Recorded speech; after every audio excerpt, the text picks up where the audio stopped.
दूसरी बात, इनकी जो रिप्लेसमेंट है वो अगर इसको साहबज़ादा फरहान को रिप्लेस किया जाए तो मेरे ख्याल से बहुत बेहतर रहेगा। पहली दफ़ा ये हुआ है कि बंदे के दुख में ना हंसी निकल जाए, हंसी निकल जाए। मतलब आप परफॉर्मेंस चेक करें कि वेस्ट इंडीज़ जैसी टीम के खिलाफ हम इस तरह परफॉर्म करें जैसे ऑस्ट्रेलिया हमारे आगे खेल रही हो, जैसे इंडिया हमारे आगे खेल रही हो। इस तरह की परफॉर्मेंस अगर हमने वेस्ट इंडीज़ के खिलाफ करनी है, बांग्लादेश के खिलाफ करनी है, तो भाई आप एक काम करें, अब जो इंटरनेशनल टूर्नामेंट्स है ना उनसे ज़रा संन्यास ले लिया करें। बाहर टीम में कोऑर्डिनेशन तो फिलहाल नज़र नहीं आ रहा कहीं से भी हमें। तो इसी वजह से ये है कि जो लोग अपने बेहतर कोऑर्डिनेशन के साथ चल रहे हैं वो लोग विन कर रहे हैं। अब पाकिस्तान तो इस मैच की सूरत हाल देखें तो बहुत ज़्यादा प्रेशर में, और जो टारगेट सेट किया है वेस्ट इंडीज़ ने, ऑलरेडी हम दो मैच हार चुके हैं उनसे, तो हम एक लूज़ पोजीशन पे ऑलरेडी मौजूद है। तो अब मेन प्लेयर्स के जाने से अब बाबर आजम अकेले तो ऑलरेडी वो भी परफॉर्म नहीं करते हुए नज़र आ रहे पिछले किसी भी सीरीज़ के अंदर। तो और अगेन वेस्ट इंडीज़ के अंदर तो उनके ऊपर एक एज जाता है कि वो वेस्ट इंडीज़ में खेल रहे हैं, तो वो अपनी कंडीशंस को बेहतर जानते हैं as compared to Pakistan home ground की वजह से। तो पाकिस्तान अपने होम ग्राउंड में भी हो तो क्या चेंज चढ़ा लेते हैं। अभी आपने देखोगे बांग्लादेश हमें हरा के गया यहाँ पर। पाकिस्तान वर्सेस वेस्ट इंडीज की बात करें तो जिस तरह से कह लें कि पाकिस्तान सीरीज खुद प्लेट में डालकर वेस्ट इंडीज को देकर आया है। 295 कह लें कि स्कोर आज हमें नजर आए हैं वेस्ट इंडीज की टीम की तरफ से। और स्पेशली बात करेंगे वेस्ट इंडीज के कप्तान जिन्होंने अकेले बंदे ने वन मैन आर्मी बनता हुआ दिखाई दिया और 120 करके गया। यहीं पर हम पाकिस्तानी साइड पर बात करेंगे भाई, चार प्लेयर में सबसे पहले तो नाम आता है साइम अयूब का, 0 पर आउट होते हुए नजर आए हैं हम लोगों को। और फिर हम लोग बात करेंगे रिजवान की, पाकिस्तानी टीम के कप्तान की, जो कि कह लें कि गोल्डन डक पर आउट हुए हैं। या तो विन है या तो लर्न है, ये हम चैंपियन ट्रॉफी से सुनते आ रहे थे कि कुछ ना कुछ रिजवान लर्न करेंगे, जब कमबैक करेंगे तो वो देखा नहीं जाएगा, और वाकई देखा नहीं जा रहा है हम लोगों से। साथ में हम लोग बात करेंगे अब्दुल्ला शफीक की, वो भी 0 पर आउट। फिर बात करते हैं हम अपने किंग बाबर आजम किंग की। बाबर के किंग है, प्लास्टिक उनको ताज पहनाया हुआ है, परफॉर्मेंस तो करते नहीं है, बस कहते हैं कि मुझे किंग को, बल्कि कहते हैं कि मुझे किंग भी ना हो रहा ना, नो कहने की सिर्फ स्कोर करके गए हैं और आउट होते हुए दिखाई दिए। साथ में बात करेंगे वेस्ट इंडीज के बॉलर की, जेडन सील्स की। भाई 4 विकेट्स उन्होंने निकाली, और ये चारों के चारों जो प्लेयर्स आउट करने वाले भी यही बॉलर सामने आते हैं। ये पाकिस्तानी टीम है, ये शक्लें हैं, गंदी शक्लें, बल्कि हम कह सकते हैं कि ये जाकर इंडिया का मुकाबला करेंगे एशिया कप के अंदर, जहां पर हम कहते हैं कि मोहसिन नकवी ने कहा था सर्जिस करेंगे, पीसीबी बड़ी अच्छी टीम बना रहा है, ना बांग्लादेश से जीत पा रहे हैं ना वेस्ट इंडीज से जीत पा रहे हैं, पता नहीं हमने करना क्या है। जहां पर अभिषेक शर्मा, तिलक वर्मा, वरुण चक्रवर्ती, शुभमन गिल, हार्दिक पांड्या, सूर्य कुमार यादव, एक से बढ़कर एक लेवल प्लेयर नजर आता है। वहीं पाकिस्तान के प्लेयर्स चूना लगाने वाले प्लेयर्स नजर आते हैं, चूना लगाते हैं और भाग जाते हैं। अस्सलाम वालेकुम। वालेकुम। अच्छा देखिए, अब टीम में कोऑर्डिनेशन तो फिलहाल नज़र नहीं आ रहा कहीं से भी हमें। तो इसी वजह से ये है कि जो लोग अपने बेहतर कोऑर्डिनेशन के साथ चल रहे हैं वो लोग विन कर रहे हैं। अब पाकिस्तान तो इस मैच की सूरत हाल देखें तो बहुत ज़्यादा प्रेशर में, और जो टारगेट सेट किया है वेस्ट इंडीज़ ने, ऑलरेडी हम दो मैच हार चुके हैं उनसे, तो हम एक लूज़ पोजीशन पे ऑलरेडी मौजूद है। तो अब मेन प्लेयर्स के जाने से अब बाबर आजम अकेले तो ऑलरेडी वो भी परफॉर्म नहीं करते हुए नज़र आ रहे पिछले किसी भी सीरीज़ के अंदर। तो और अगेन वेस्ट इंडीज़ के अंदर तो उनके ऊपर एक एज जाता है कि वो वेस्ट इंडीज़ में खेल रहे हैं, तो वो अपनी कंडीशंस को बेहतर जानते हैं as compared to Pakistan home ground की वजह से। तो पाकिस्तान अपने होम ग्राउंड में भी हो तो क्या चेंज चढ़ा लेते हैं। अभी आपने देखोगे बांग्लादेश हमें हरा के गया यहाँ पर। तो हम इस वक्त प्रेशर पूरी तरह से ले चुके हैं, और हम जो ऑब्जेक्टिव है वहाँ से हट चुके हैं। विनिंग एक कॉम्बिनेशन की तरफ हम जाना चाह भी नहीं रहे और ना ही एफर्ट कर रहे हैं। यही वजह है कि हम विन कर रहे हैं। बोर्ड स्पोर्ट का बड़ा इम्पैक्ट है इसमें। बोर्ड को सपोर्ट करना चाहिए प्लेयर्स को, उनको एकेडमी के हवाले से, बाकी उनको अपॉर्चुनिटीज़ के हवाले से टूर्नामेंट्स हो रहे हैं, जैसे छोटी छोटी ट्रॉफीज़ होनी चाहिए ताकि नौजवान जो है वो अपनी चीज़ों को आगे लेके आएँ। तो इस चीज़ की कमी है, थोड़ा बोर्ड को देखना चाहिए। मैं पाकिस्तान की बैटिंग के बारे में अब आपको क्या ही कह सकता हूँ। जो पाकिस्तानी बैटिंग डेफिनेटली अच्छी नहीं है, हमें चाहिए। सैम अयूब की बैटिंग की बात करें तो तकरीबन हर सीरीज़ में आप देखेंगे कि वो बंदा एक मैच में परफॉर्म करता है, और उसके बाद अगले 2 से 3 मैचेस वो उसी एक मैच की परफॉर्मेंस पे जो है ना रिलाई कर जाता है, और नेक्स्ट सीरीज़ में जो है वो उसकी सिलेक्शन हो जाती है। रही बात तो इनको हमने एज अ ओपनर जो है वो खिला रहे हैं, लेकिन ये परफॉर्म एज अ बॉलर कर रहे हैं। दूसरी बात, इनकी जो रिप्लेसमेंट है वो अगर इसको साहबज़ादा फरहान को रिप्लेस किया जाए तो मेरे ख्याल से बहुत बेहतर रहेगा। पहली दफ़ा ये हुआ है कि बंदे के दुख में ना हंसी निकल जाए, हंसी निकल जाए। मतलब आप परफॉर्मेंस चेक करें कि वेस्ट इंडीज़ जैसी टीम के खिलाफ हम इस तरह परफॉर्म करें जैसे ऑस्ट्रेलिया हमारे आगे खेल रही हो, जैसे इंडिया हमारे आगे खेल रही हो। इस तरह की परफॉर्मेंस अगर हमने वेस्ट इंडीज़ के खिलाफ करनी है, बांग्लादेश के खिलाफ करनी है, तो भाई आप एक काम करें, अब जो इंटरनेशनल टूर्नामेंट्स हैं ना, उनसे ज़रा संन्यास ले लिया करें, बाहर हो जाया करें। उसकी रीज़न ये है कि आप इंटरनेशनल जगह के ऊपर जाकर हमारी जगह सहीरा करवाया करें। आप देखें, कोई ऐसा टूर्नामेंट पिछले 2 साल के अंदर बताएं जिसमें पाकिस्तान जलील ना हुआ हो। ये जलील तरीन परफॉर्मेंस देकर आते हैं। आप अगर आप आज के मैच की बात कर लें, मतलब वेस्ट इंडीज़ के बॉलर्स अगर आकर आप मतलब वेस्ट इंडीज़ की टीम जो लास्ट ओडीआई में क्वालिफाई नहीं कर सकी, वो आकर आपको अगर 300 का टारगेट सेट करके देगी तो आपका दिमाग कहाँ है, आपके बॉलर्स कहाँ हैं? आपने इवन आप चेक करें कि आपने तकरीबन 60 के ऊपर उनके अच्छे खासे आउट कर लिए थे, 3 आउट, विकटें गिर चुकी थी उसकी। आपसे एक वो उनका कैप्टन नहीं पकड़ा गया, होप है मेरे ख्याल उसका नाम, वो वाकई होप साबित हुआ है वेस्ट इंडीज़ के लिए। आप देखें कि मतलब हमें लगा था कि पाकिस्तान जो है वो हाई नोट पर एंड करेगा सीरीज़ को, और उसके बाद इस तरह की परफॉर्मेंस। हम क्या करेंगे, मतलब कि हमने T20 की भी टीम देख ली, हमने ओडीआई की भी टीम देख ली है, कप्तान वही बाबर आजम को उल्टा रिप्लेस कर दिया, बल्कि फ़खर जमान को रिप्लेस करके बाबर आजम को T20 में लेकर आए हैं ताकि एशिया कप अच्छा खेला जाए। तो Asia cup India already winner है एशिया कप की। अगर इस बार भी इंडिया के यंगस्टर्स जीत गए तो पाकिस्तान के लिए एक बहुत बड़ी इंसल्टिंग बात है। आप देखें, एटलीस्ट हम तो एक्सपेक्ट कर रहे हैं कि विन, हम अपनी टीम्स को बाहर भी भेज रहे हैं। तो ये है कि हमारे जो प्लेयर्स हैं, एक तो वो फ़ायदा ले रहे हैं, एटलीस्ट कम से कम वो फॉरेन ट्रिप तो ले रहे हैं। तो बहुत अच्छा हुआ, उन्होंने वेस्ट इंडीज़ खूब घुमा होगा और खूब इंजॉय किया होगा, बीचेस वगैरह देखी होगी। यही वजह कि हमें रिजल्ट्स नहीं मिल सर, या तो विन है या तो लर्न है। मुझे लग रहा है कि रिजवान अभी तक इस लर्न पोजीशन से बाहर ही नहीं आए। अगेन वो अपनी सैर तफरी में है ना इस वक्त, तो वो अब लर्न नहीं कर रहे। वो आई थिंक रिजवान को शादी कर लेनी चाहिए, उसी से लर्न होगा। रिजवान तो आई थिंक मैरिड है। सर, हमारे प्रीमियम बॉलर ने शादी करके क्या उखाड़ लिया, उनकी 120-130 ऊपर पेस ही नहीं जा पा रही है। और जहां पर हम जसप्रीत बुमराह की बात करते हैं, आप अगर इंडिया का T20 स्क्वाड उठाकर देखिए, उन्होंने 17 प्लेयर्स अपने अभी अनाउंस किए हैं। उसमें आपको शुभमन गिल, तिलक वर्मा, वरुण चक्रवर्ती, अभिषेक शर्मा, हार्दिक पांड्या, ध्रुव जुरेल, इतना बड़े से बड़ा batsman, allrounder, wicket keeper, bowler नजर आ रहा है। तो हम ना बॉलर आज कह लें कि नसीम शाह को 70 स्कोर पड़ा है। देखें, दे आर, जिन प्लेयर्स की आप बात कर रहे हैं, they are very highly motivated और वो बहुत फोकस्ड है, और जो उन्होंने एक चीज़ सेट की हुई है वो उसके ऊपर वो अचीव करते हैं और वो उसको करके प्रूव करके दिखाते हैं। When we have no objectives, no goals, और जब हम फोकस ही नहीं है हमारा, और हम मोटिवेशन में तो वैसे ही बहुत पीछे हैं क्योंकि हम पीछे से किसी किस्म की कोई जो है वो विन लेके नहीं आ रहे, तो हमने, मेरा ख्याल है कि सीखते ही रहना है।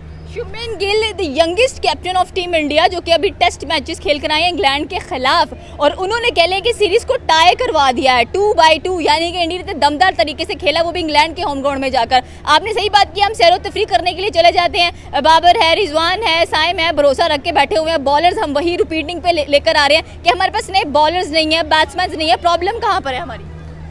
अगेन हमारे पास टीम तो मौजूद है, अब हम कितना चेंजेस करें। हम बहुत से न्यू को हम मौका देते हैं। गालिबन शाहिद अफरीदी ने बहुत पहले कहा था कि हम नए लोगों को पुरानों को निकाल रहे हैं, नयों को मौका दे रहे हैं, लेकिन कुछ न्यू से भी आपको फ़ायदा होने वाला नहीं। तो वो बिल्कुल ठीक थे, ना उन्होंने फ़ायदा दिया ना हमें नए ने फ़ायदा देना। तो जब हम खुद ही इस चीज़ को लेके चल रहे हैं, प्लेयर्स एक दूसरे के साथ ही, ये अगेन वही पॉलिटिक्स की बात आई थी ना, वो एक दूसरे के साथ स्पोर्टिव ही नहीं है, आपको कहीं से सपोर्ट मिल ही नहीं, तो उसके अंदर कौन से कॉन्फिडेंस आएगा। वेस्ट इंडीज नंबर 10 पर रैंक कर रही है, ये ऐसी टीम है, और हम 10वें नंबर वाली टीम से हार रहे हैं। तो एशिया कप 14 सितंबर को इंडिया पाकिस्तान का मैच है। रोला हमने ऐसा डाला हुआ है कि इंडिया पाकिस्तान, जबकि हमें पता है कि पहली बॉल पर बाबर आउट हुए, हमने टीवी बंद कर देना है।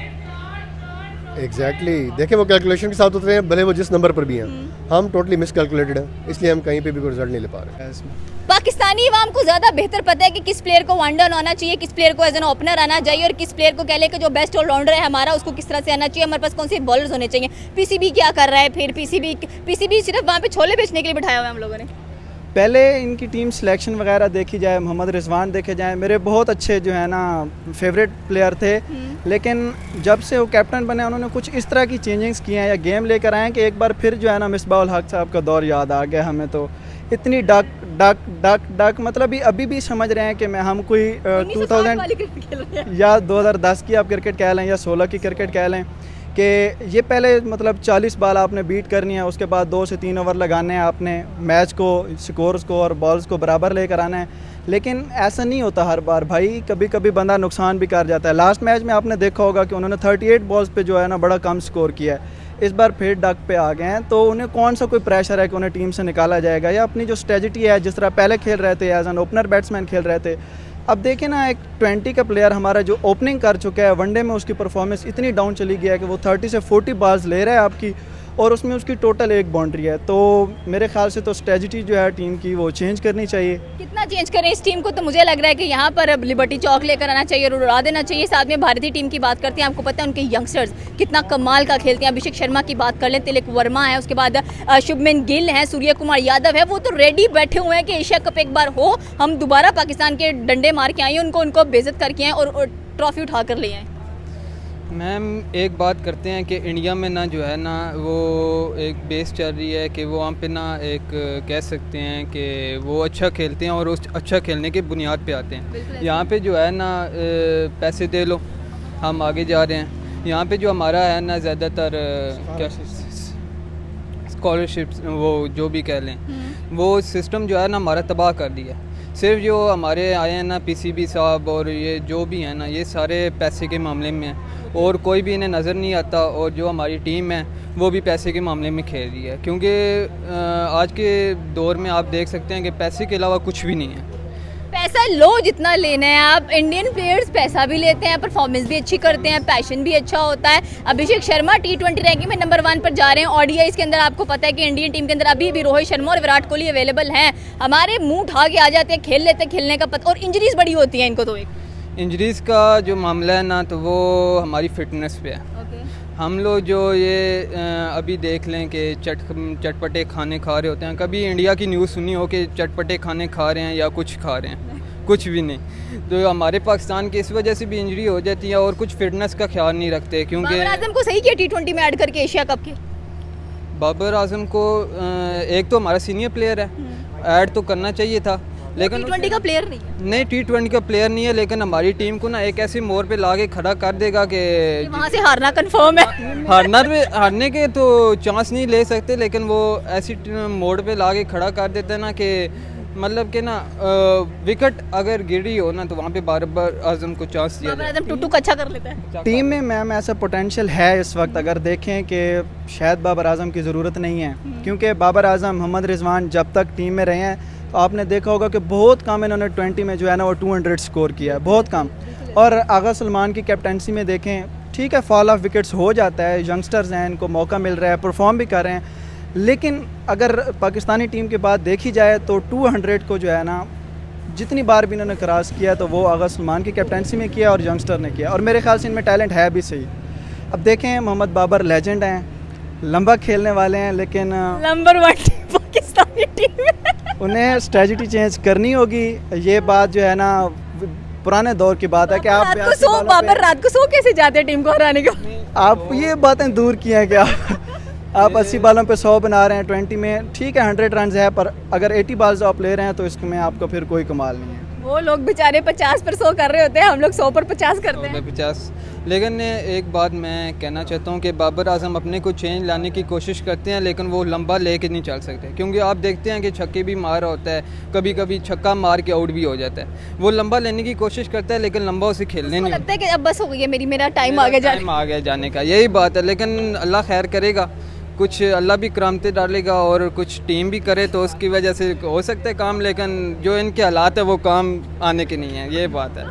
नोट पे एंड हो रही है भाई, डाउन नोट पे एंड हो रही है ना। हम एशिया कप के अंदर जाने वाले हैं, तो मतलब आप देखिए साइम अयूब का 0, बाबर का ऑलमोस्ट 0, रिजवान जिसका लर्न ही ख़त्म नहीं हो रहा वो ऑलमोस्ट गोल्डन डक के ऊपर जा रहा है, ठीक है। तो मतलब ये टीम लेकर जानी है। आप देखें सिर्फ रिजवान इस टीम लेकर जानी नहीं है, ये टीम जा चुकी है, ये टीम जा चुकी है बाकी। आप देखें एशिया कप के अंदर आपने जाना है, रिजवान को बाहर करेंगे आप और उसकी जगह एक बिगेस्ट पर्ची खुशदिल शाह टीम के अंदर शामिल होगा और आपने कहना है कि ये स्क्वाड हमारा बेस्ट है और हम इसको इंडिया के खिलाफ भेज रहे हैं, हम इसको बांग्लादेश के खिलाफ भेज रहे हैं, साउथ उसके खिलाफ श्रीलंका, अफगानिस्तान। आप याद रखें कि जिस तरह 4 दिन की चैंपियन ट्रॉफी पाकिस्तान के लिए साबित हुई थी ना, इसी तरह एशिया कप 4 दिन का आपके लिए साबित होने वाला है। बिल्कुल, हम पहले रेडी स्टेडी बैठे होते हैं कि भाई ये पहला मैच इनके हाथ से गया, अगले मैच में पाकिस्तानी टीम घर हो रही है, क्वालीफाई हो चुकी होती है लाहौर एयरपोर्ट के लिए, कराची एयरपोर्ट के लिए। इनको ना शर्म आनी है, शर्म जितनी मर्जी दिलवा लो। इन्होंने कहना है कि भाई बाबर आजम होते थे तो कहते थे बड़े ग्राउंड में बात करें रिजवान है कहते हैं विनर या लर्न है, हमारे तो कैप्टनसी अमेजिंग लाइन्स वो।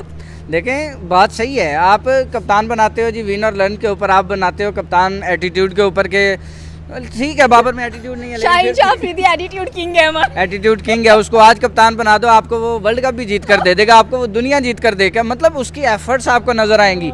और अभी देख लो कि उसकी 4% बॉलिंग एवरेज है जो कि 140 प्लस गई है।